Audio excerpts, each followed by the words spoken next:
Ladies and gentlemen, welcome to Zoom Into Wine. It's time for the show and your host, Ian Blackburn. Good evening, everyone. Thank you for joining me tonight as we talk about Blockbuster Cabernet. We've got an awesome lineup in store for you tonight as we look at the world of high-end Cabernet through the eyes, the lens of the Napa Valley. I've chosen three really sensational wines, and we sent them out to our guests to taste blind. And these wines are just unquestionable heroes of the Cabernet industry, and they've gotten some big scores. So let's get started. Zoom Into Wine. I've tried to bring some of our best events to Zoom and to show the potential of this platform, and we deliver the wines to the house, to your house, so you can taste with us and we can learn from various experts and get a lot of insight onto the wines. Tonight I'll be your host. My name is Ian Blackburn and I run learnaboutwine.com. I'm the buyer for the Merchant of Wine, and I'm a winemaker up in Sonoma County with my brand called Beekeeper Cellars. Tonight we're up in the Napa Valley, and we're going to be looking at three really important sites or brands. One of them being Realm, one of them being Cervantes, and another brand called Maybach. One of the wines that we're going to taste blind tonight, and I'm going to get right into it because you have three vials, and each one of those wines sits in the glass and just screams quality just by looking at the intensity of the color and the richness that they present in the glass. They're black, they're opaque, and they really represent a culmination of things that have happened in winemaking. Better vineyard practices, lowering the amount of fruit per vine, letting that vine really focus on quality, figuring out that tender balance for the vine so that it really focuses on quality of fruit and not quantity of fruit. There's a balance there between overwatering it and or even if it's a dry farm, how much uptake is it able to get? How much nutrients? How much water? And there's a lot of things they do to measure that in the vineyard. There's this thing called leaf water pressures, and there's all types of technology that has come into the vineyard to help the grape grower improve the quality. And really what we're looking for is homogeneity, kind of a ripeness level that is achieved by all the fruit that we are going to be picking in the vineyard. When we achieve that, we're able to make better and better wine, and we get that fruit back into the winery, and now there's technology at the winery that can even take that fruit to a higher level, where we review the berries on a sorting table, whether we're using an electronic sorter or a team of people that really are well trained to be able to pull that berry off the table. So this is really now wine made by the berry, and these are three amazing producers. One of the producers tonight is Realm. This is a brand that's been around since 2002, but really started to take off at a trajectory after Scott Becker joined the winery in 2012. Scott came from Cake Bread, and he also worked for Mr. Harlan. And he took that wealth of experience and has polished up this jewel. They bought a significant vineyard. They've been investing in their physical plant. And one of the wines that they make is called the Bard, and that's what is really the ambassador for the brand, Bard. They do have a number of single vineyard wines that are also extraordinary, but this wine is its largest production, and quite honestly, it's an incredible value proposition as it sits here today. 97 points on the Bard, and what's going to be important, I think, is that we read over the review, and that will help you maybe guess which wine is which in the glass. Because when we're tasting blind and they're all this good, you could get lost on one single little note, and I just want to help you guess which one is the correct wine. Here's a look at the winemaker at Realm. His name is Benoit Troquet, and he is from Bordeaux. And there's a number of high-end personalities up in Napa Valley now that are from Bordeaux. They bring this, Bordeaux wine expertise with them, but then they're able to play with truly amazing ripe fruit that probably makes the Bordelais a little envious, especially in a vintage like this year where they just lost almost their entire crop to frost. So Napa Valley really brings a lot of pluses to the equation. And so there's a lot of inspiration behind Realm, and they definitely embrace a kind of not only a high-end mantra of really important vineyards, but also a culmination of art and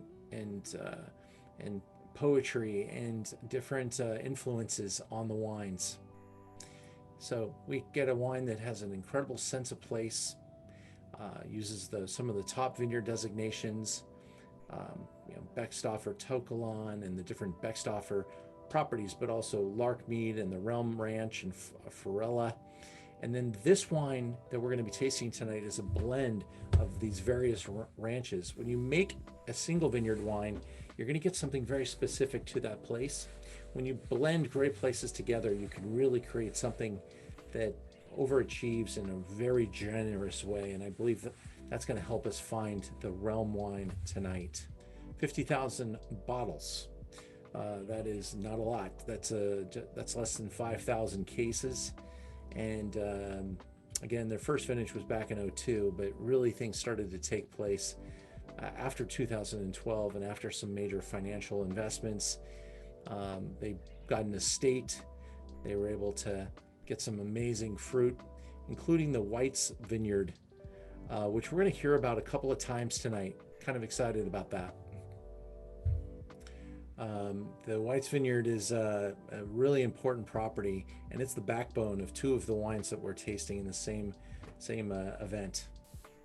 Here's a look at the Realm Dojo, where they they've made some significant investments in this classic building in the Napa Valley, bringing in amazing ideas, gravity flow, really high-end winemaking equipment. Nothing too lavish, but a really beautiful place. And the passion and the investment here is just incredible. One of the wines tonight that we're going to be tasting is from a brand you may not have heard of before called Cervantes. And I think a lot of us haven't heard of this wine before. I became aware of it when I read about it in the press, getting a nice big firm score.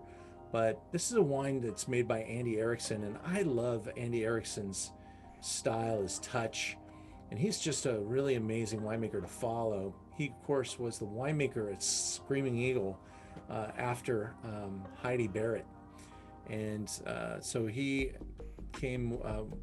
I think he made like 600-point wines in a row at Screaming Eagle, and really took the reputation of Screaming Eagle to the next level. And now he's consulting on a lot of different projects. And this is the first release for Cervantes with Andy Erickson. So it's a new day for this brand. And this is a kind of an outlier because it's this is definitely something, in the realm of Napa Valley Cab that, if you have these primary ingredients, including a world-famous winemaker and a world-famous vineyard, and then you invest in a bunch of money in your winery, you can achieve something pretty significant. But this one is playing with some estate fruit from a pretty amazing large estate. And I want to show you this video just to kind of give you a little bit of what I'm going to do is I'm going to stop the share for a second, make sure my video sharing is optimized, because I think this video would be a little choppy if we didn't do that. So let me stop that share. Let me share that. Boom. There we go. This should work out now.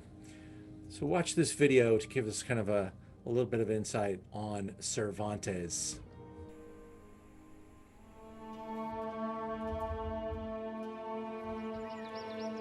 Having a ranch where I can have my horses and an outdoor life was my dream. I look and search for 7 years, and I finally found it.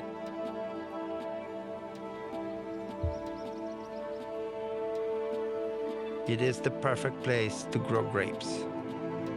It takes courage, craftsmanship. Above all, it takes passion to make great wine.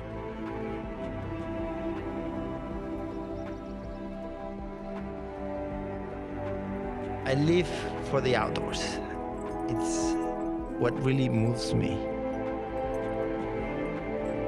Riding a horse makes you feel free. It reminds me that we live in paradise. And at the end, I think in one's life, that's what you want to find. You want to find peace.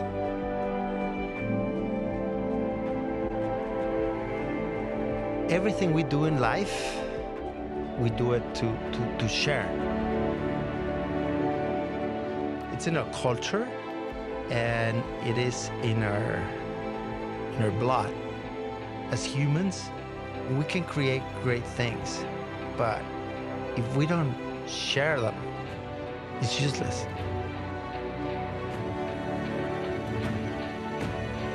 We're not the first ones there, but we are the first ones that we are realizing how good it is and how beautiful not only the land is, but the quality of these wines.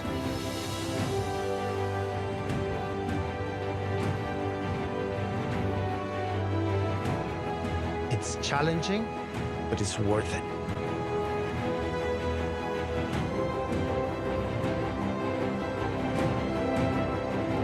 Join us. Cervantes. What do you think about that, Hector? It's pretty nice, right, buddy? My famous friend, Hector Sandoval. It was really beautiful. Yeah. Well produced. You just got back from the Napa Valley where you were up there for the 45th anniversary of the French, what was the competition called? I guess the Judgment in Paris.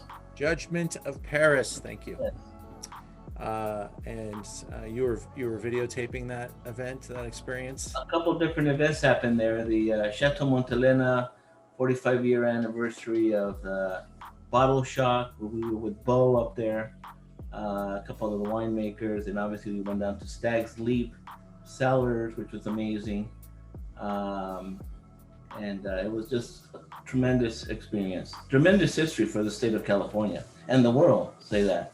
You know, it's.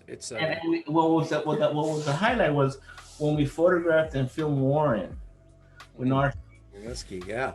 He's 93 years old, but he's still going strong, not only with the vineyard, but with his Arcadia vineyard, which is also producing great varietals for Stag's Leap Cellars. He was really insightful. I mean, he's full of life, and obviously it takes a person like that to kind of lead the state and Napa Valley into this world leadership position of producing some fantastic wines that come from that region of the world. So Warren Warnowski was the winemaker at Stag's Leap Wine Cellar in this competition in 1976. 2 wines won. Chardonnay from Chateau Montelena that was actually made by the then winemaker Mike Gerkage, and then the Cabernet that won the competition. And again, it's up against all the great Bordeaux's and everything. Was Warren Warnowski.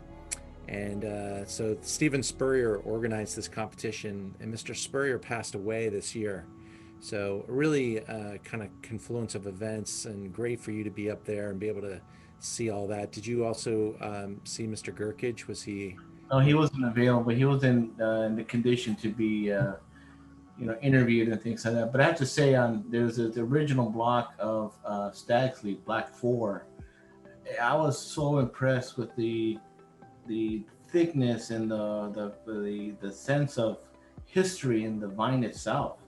Yeah. It was probably I don't know, maybe 12 to 16 inches thick.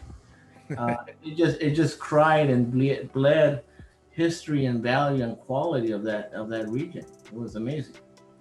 So what I don't know if people really can, I think this event for the Napa Valley in 1976, this Judgment of Paris, was one of the two most important events for the Napa Valley in the last 100 years.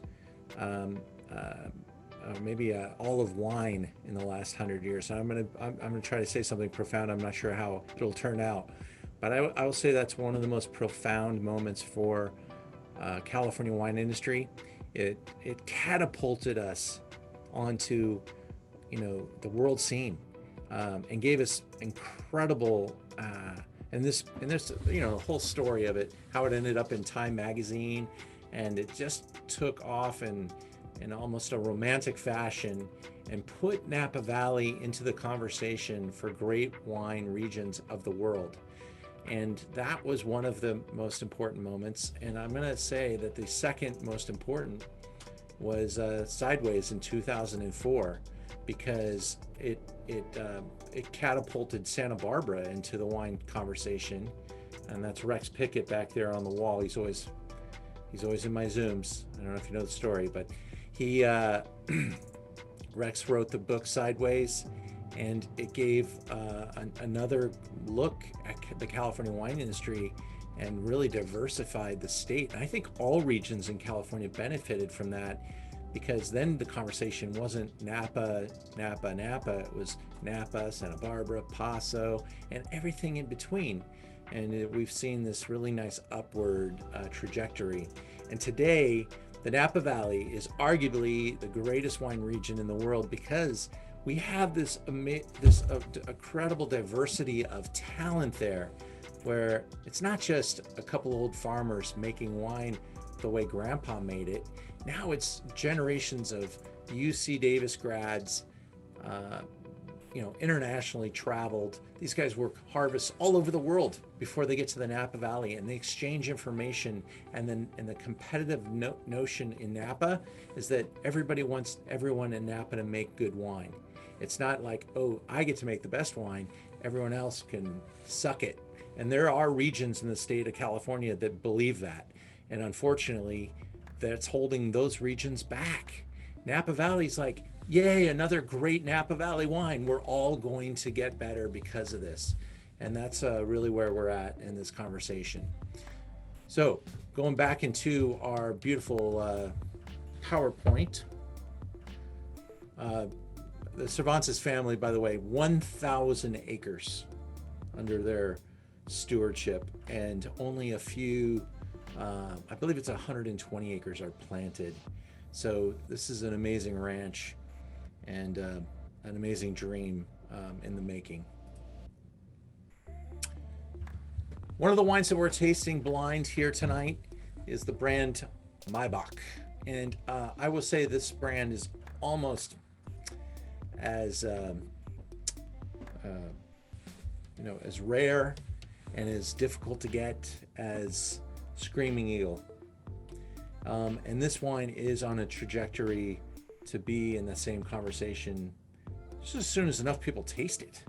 I don't think many people have tasted this wine, and it has incredible stewardship. It's a 100-point wine.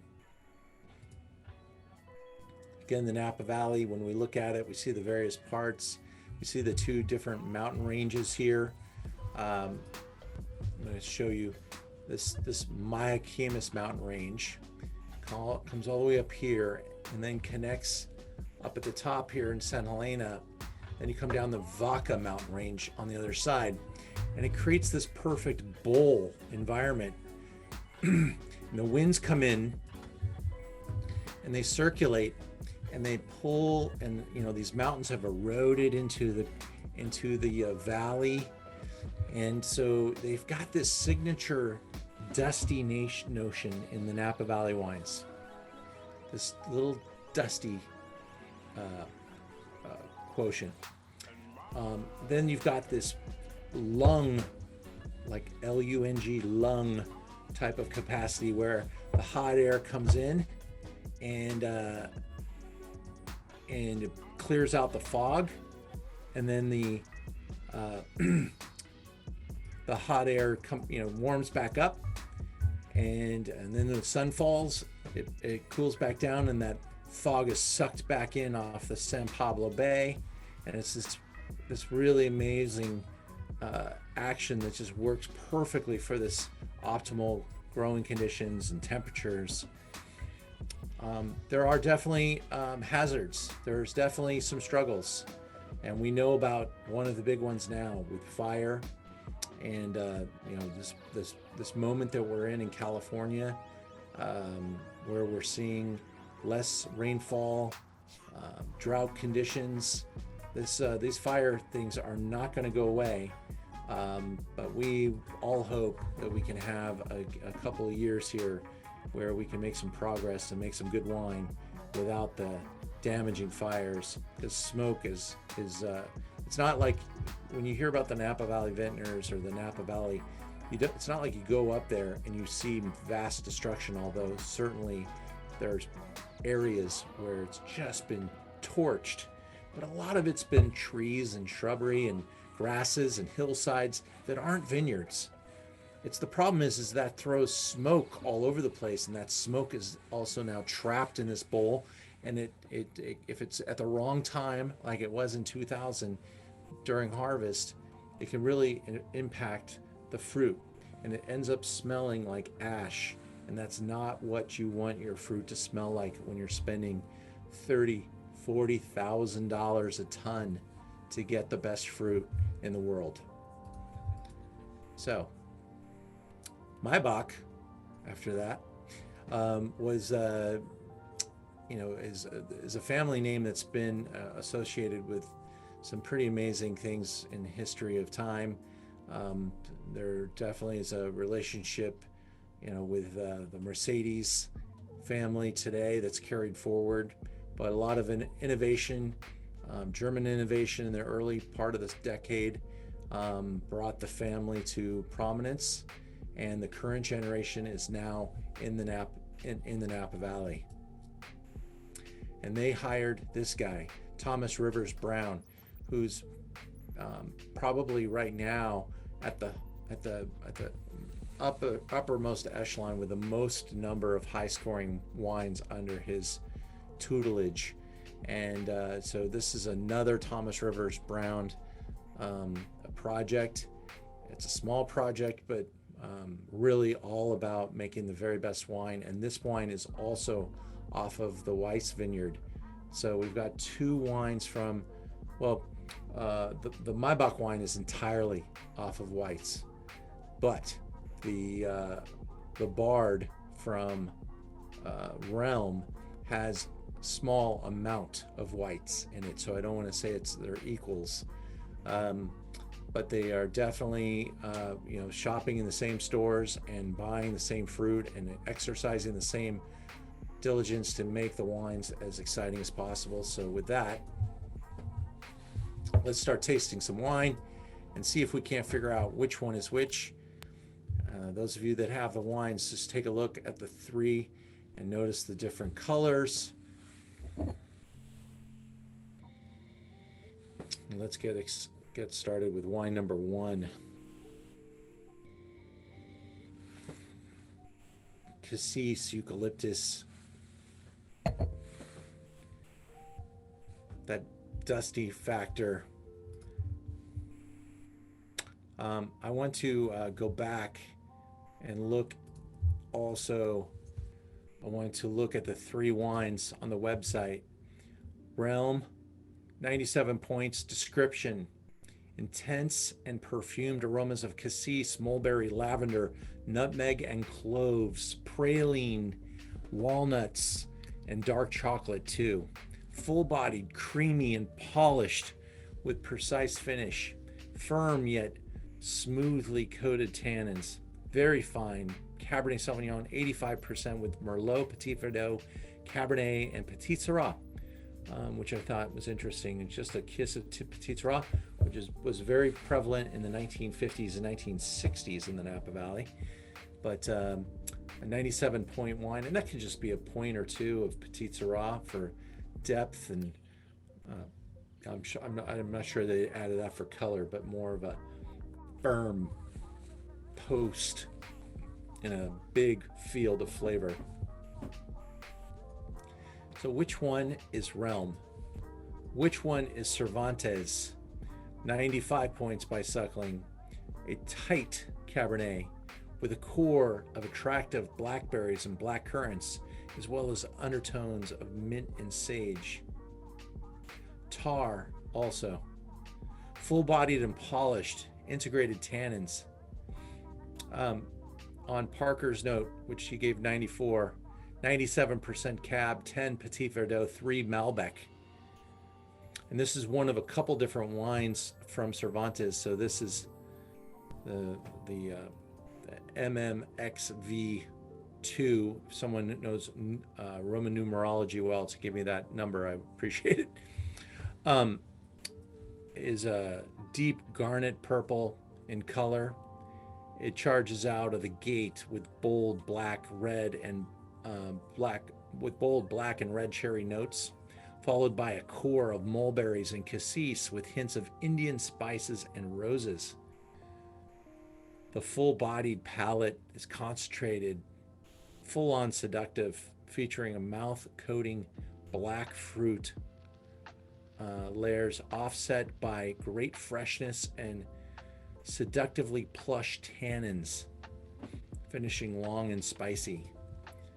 Sounds like a higher scoring wine than 94 points to me, but just a really, really amazing wine. And when I first tasted this wine, I thought at $150, much like the Realm at $149. These are expensive wines, but they represent great value when they're being compared to, some of the greatest in the Napa Valley that are selling for $1,000+ a bottle.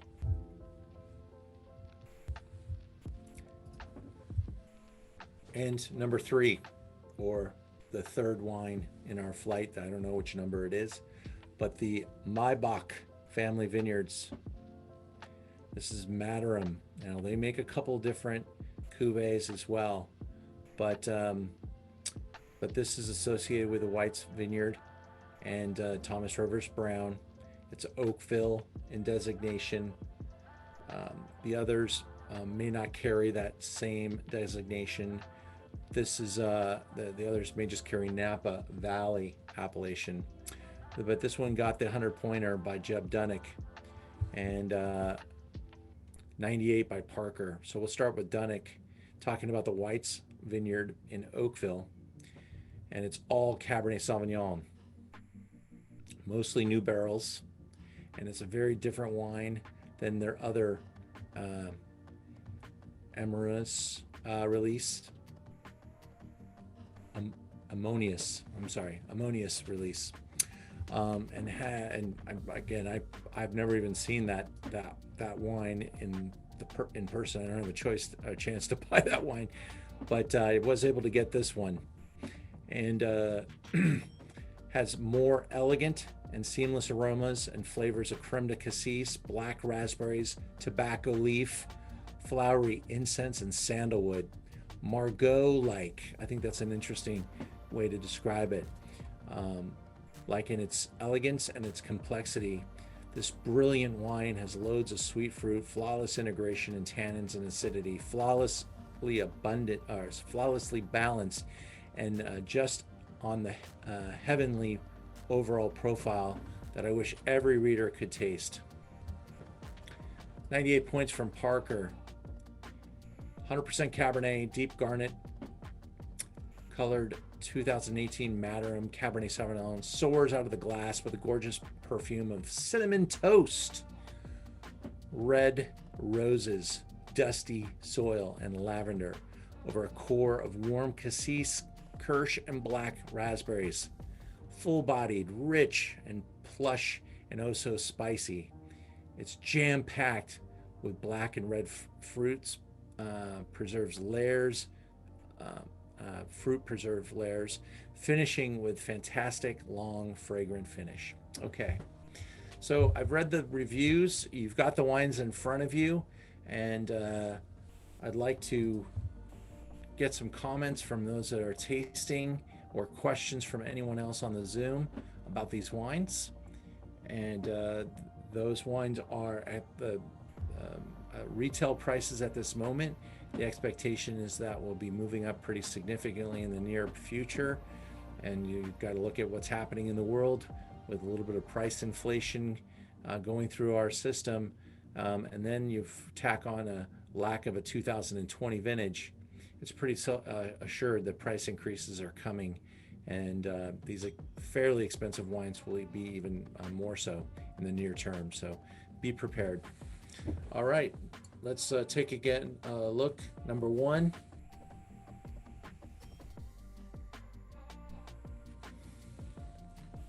Really this black fruited first effort that we're looking at, blind, just completely opaque. You can't see through it.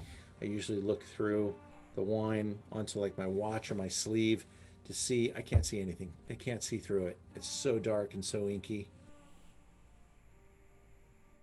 The perfume is just this incredible salad of red berries and red fruits and plums. And it's got this really amazing dense, I mean, my mouth is watering just talking about it. I haven't tasted it yet. Wine number two. Again, saturated. But this one's carrying kind of a more pure red fruit. I mean, it's really, really got this. It's not going for black. It's going for like cassis color. It's almost staining the glass as I'm spinning it around. And really, kind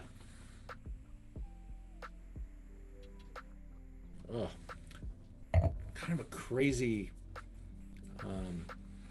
again, that dustiness, that cassis, that all those quality marks are being checked there.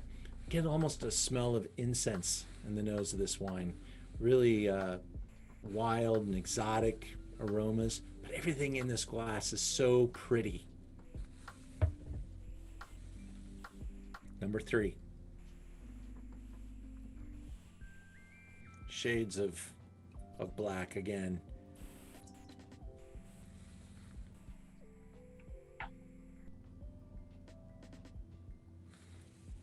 This has got more of a crushed rock, gravel.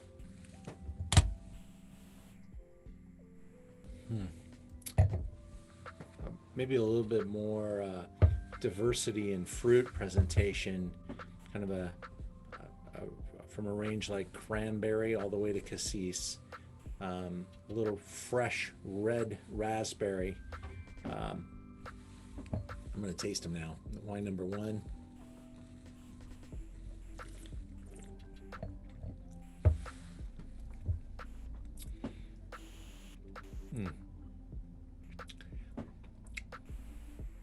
I'm 10 seconds in, still can't feel my tongue. It's dense and fleshy, incredible weight, texture.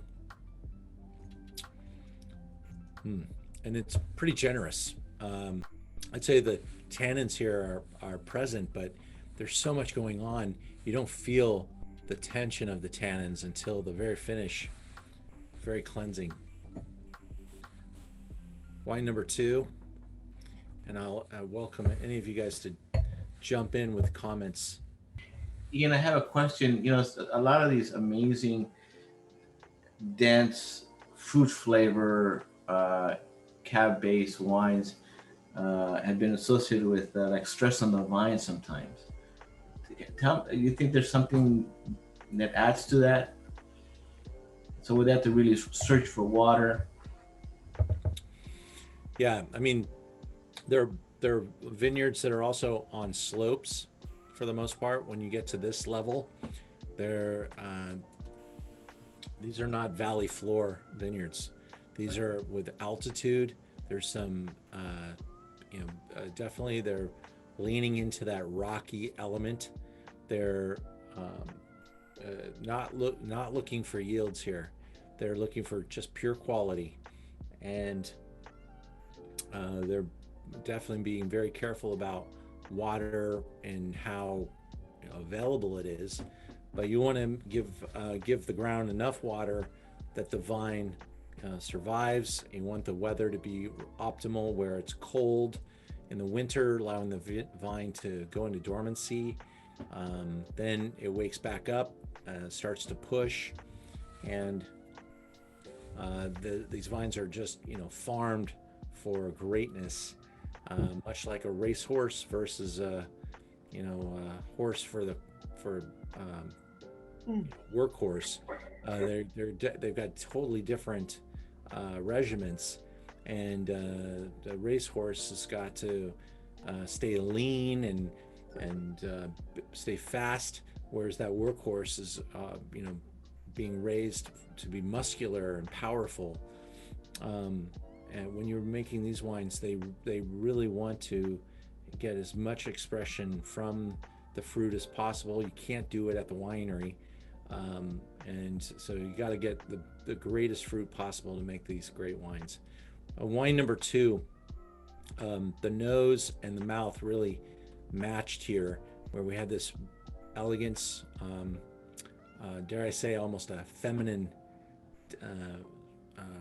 round, curvy, not like muscles like tear your face off kind of muscular fruit, but really pretty and balanced and subtle and pretty generous, but obviously young, and I think that this number 2 may not be as ready to drink as number 1.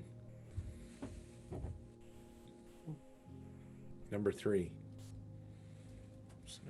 My shirt is charcoal and this thing is so much darker.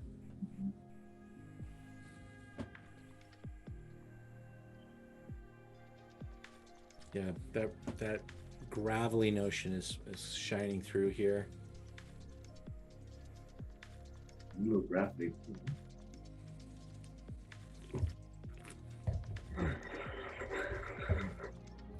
And this does have some pretty butch, muscular tannins that kind of pop in the mouth, and it's a very pleasurable, I'd say slightly rustic example of Napa Valley Cabernet.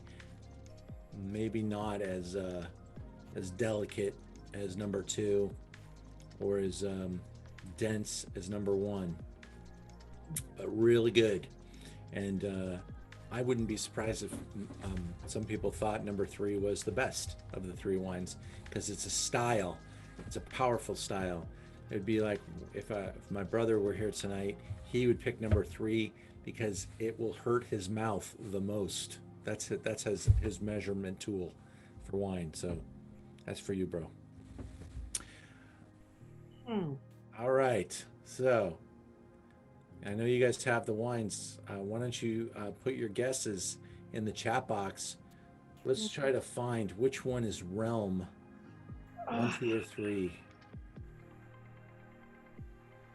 I don't want to guess. I was perfect the other day.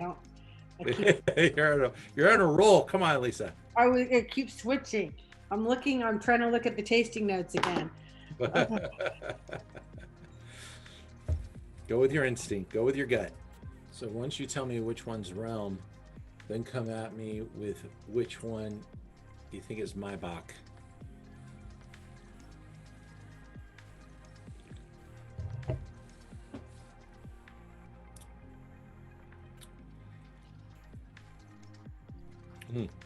All 3 of these wines, Realm, Maibach, Cervantes, sensational.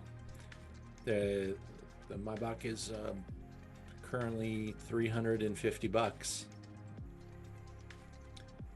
The Cervantes targets about $160, and the same with the Realm. We have them for just a little bit less at Merchant of Wine.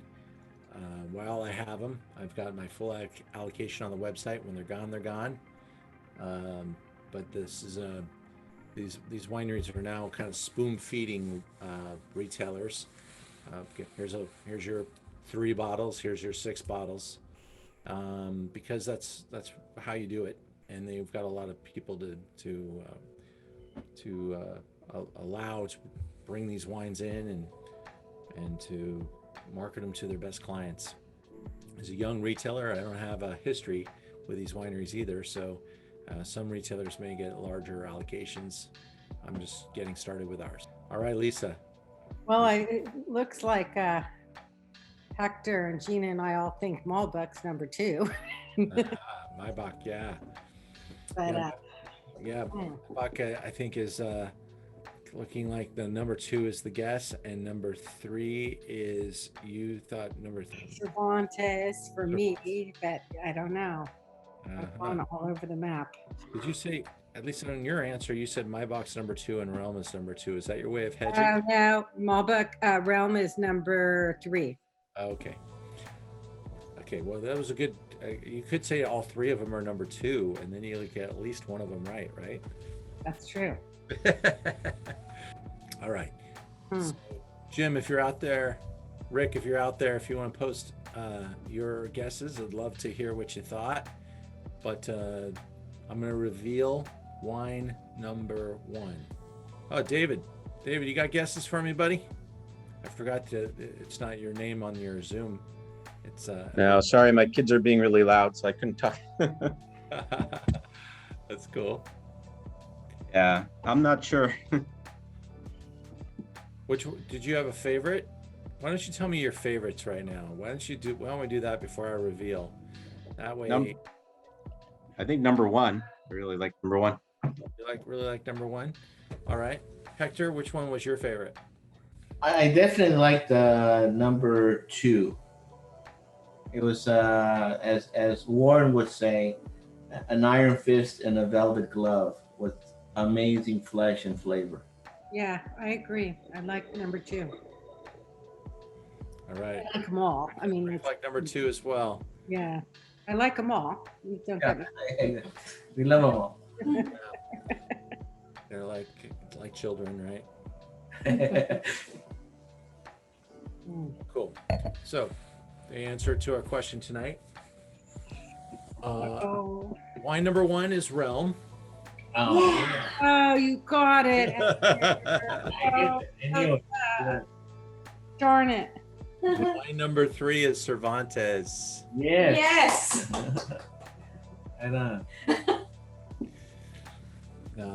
Maybach is Number 2. number 2. Yeah.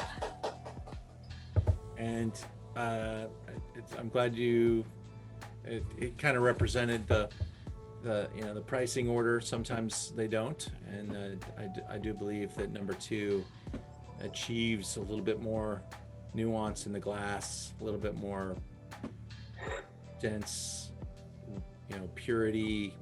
I think number 1 actually surprised me with its concentration and that black color is just crazy.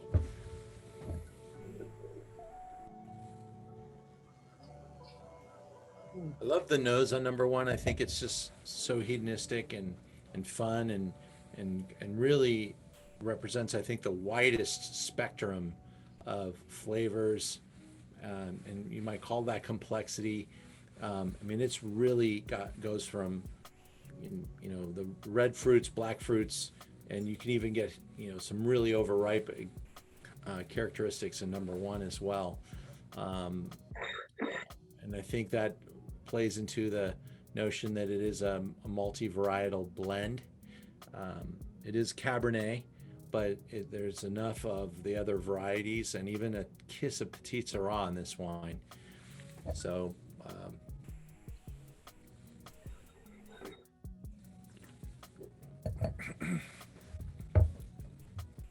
wow. It's just something I would love to watch a great movie and sit around, maybe occasionally eat like a bite of a good chocolate bar or something like that with the number 1. It's a great thriller movie type of a wine. Number 2, I think this is one that this is made for a meal. This has that in that the tannins are something you can almost smell. They're pretty prolific, but they're in the mouth. They're so tender and so gentle, and it's really really profound how they were able to pull that together there. Number three.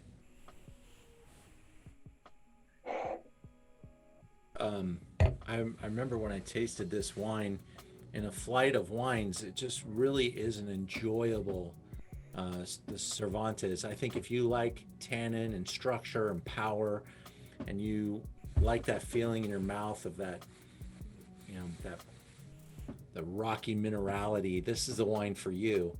And at its price point, this is a wine to watch because this is the first release with Andy Erickson, and that's a pretty amazing first effort. So I'm pretty bullish about this brand and their future. The investment has been immense, and they're only going to get better from here. So really exciting lineup of wines. I want to thank you guys for joining me tonight, and I hope you guys enjoy those throughout your evening time. We have some just really fun stuff happening at Zoom Into Wine. I'm going to pull that up and just show you a couple things to look forward to.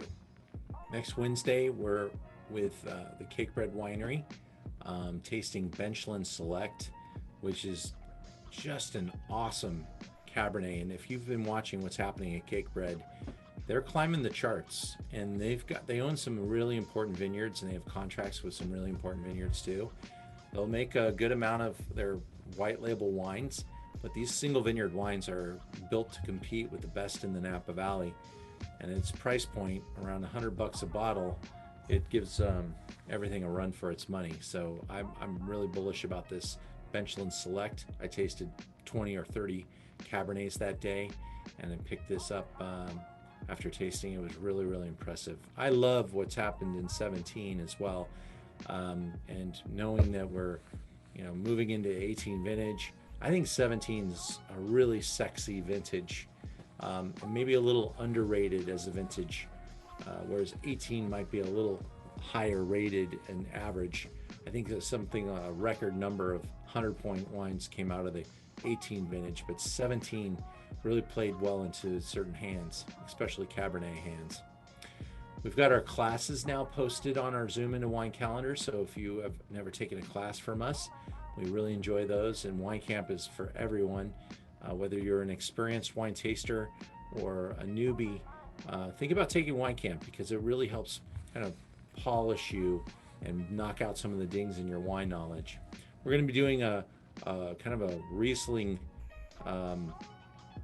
comprehensive next weekend, and going the gamut of Riesling from Trocken to what they call GG or Gross Gewächs, and everything in between, top producers. Really a fun tasting and a great experience, and I'll have some good friends on that Zoom tasting some Riesling with me. I will be honest about my strengths and my weaknesses are, and sake is one of my weakest points. So I leaned on a friend who is Som TV's sake expert. His name is Eduardo Dingler, and I've tasted with him at many a wine competition. Guy's brilliant, and he knows his sake and his Japanese. He actually lived and worked in Japan, and so really an intelligent guy, and he's going to bring his sake knowledge to us. And we've got 3 awesome sake to taste. So if you want to get a little sake knowledge under your belt, that we're going to do that. And we're also going to taste some great wines, great sakes that kind of span the gamut of great sake. Now, the big event for us in the next month is Stars of Rosé. And if you, we were very fortunate to get mentioned on Talk yesterday as the #1 story on Talk. We've been featured in LA Magazine and a number of other periodicals about in the wine industry. And the wine list that we've got for this rosé event has gotten a little heavier. Under some pressure, I had to go to 14 wines. So we're going to do 7 wines per night. And So you can do the flights. They're $69 for both nights. $69 right now. So you get both nights for $69, or you can get the bottle kits for only $199. That's 14 bottles of wine, and that includes delivery in California. So a really great opportunity. And if you have a Corvin, you could taste all these with us, and that's what we recommend you do. So we're going from Paso to Portugal, from California to Provence, Italy, and a lot of other places with our selection. Marlborough. It's a pretty comprehensive list of outstanding rosés. So please join us. And then we'll finish up the month with a couple of prestige events. We're going to have Beau Frere tasting his top Oregon Pinot Noir, one of the top 100 wines of the world last year. And click in, you'll see all about that. 96 points, Wine Spectator, top 100. Then we're doing this really fun Malbec experience. 3 killer Malbec with great empanadas, and you can order as many empanadas as you like. They'll arrive to your house frozen or mostly frozen, and then ready for we'll deliver them the day of. They're only available for the LA market. They have to be delivered. We're going to deliver them frozen so that you can bake them off. If you are outside of LA, I can still get you into the wine tasting, and there's no cost for the empanadas, because the empanadas are additional, but you can order as many as you like. And we get those from World Empanadas. They make them all by hand, and they do a great job. They're out in Burbank. If you've never been there before, highly recommended. I can say, Ian, that last year's event was super delicious. Yes, sir. We'll finish up the month with Chateau Maris out of France. We're going to taste 3 amazing wines with, there's this movement towards natural wine. These wines are basically natural wines made in France. There's organic wineries, there's biodynamic wineries, and then even the experts say, then there's Maris. This guy is absolutely maniacal about his natural path, homeopathic wines that I think they need to be seen to be believed. We're going to taste a 2011 white gris that has no sulfites added to the wines. It is insane wine, and it's on my website. It'll probably sit there for years if we don't do this event. I got to get you to try this 2011 Gris. It is so cool and so sexy, and he just makes really beautiful wines, and he's a very compelling figure in the wine industry. So we're going to get to know Chateau Maris at the end of the month. We'll publish our July events in about a week or so as we head into June, but keeping it rocking here, and we got a lot to look forward to in the future. So thank you guys for joining us tonight. Hope I answered all the questions. I just want to check out that chat box. Let's see. Oh yeah, you met the owner of AIX. That's cool. And yeah, he'll actually be popping in to say hi on our Zoom. That's fun. And we've got all the winemakers on our Stars events are on the Zoom, whether they're recorded or they're actually there live. But like our friend down in New Zealand will be live.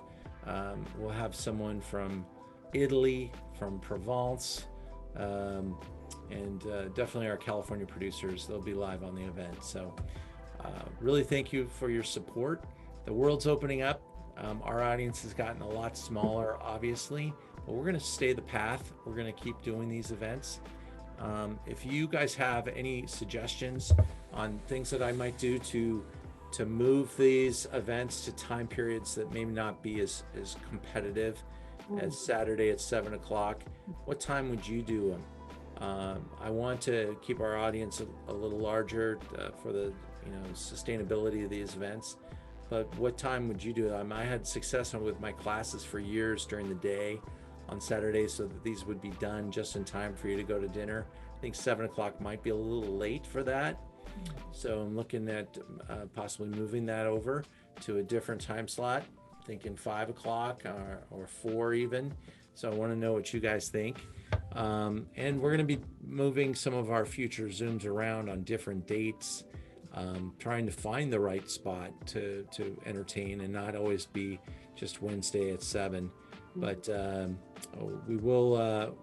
I'll be sending out survey to all of our members because you are the most important piece of this Zoom equation, and then we'll take it from there. But we're definitely using this moment to be introspective and think about what we've done. It's been 1 year. We've been on Zoom now. We've Zoomed at least twice a week for the last 52 weeks, so quite a few Zooms under our belt. And I want to thank you guys for getting us here. And now we just have to figure out how we're going to go forward. And I know it's going to be a little different than what we've done over the past year. We will also start announcing some in-person tastings.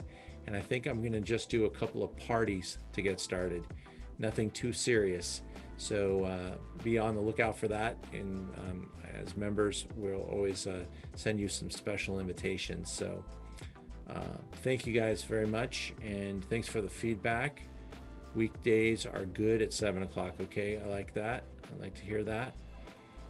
Earlier, better on Saturday. I like to hear that too. I feel like that might be the case.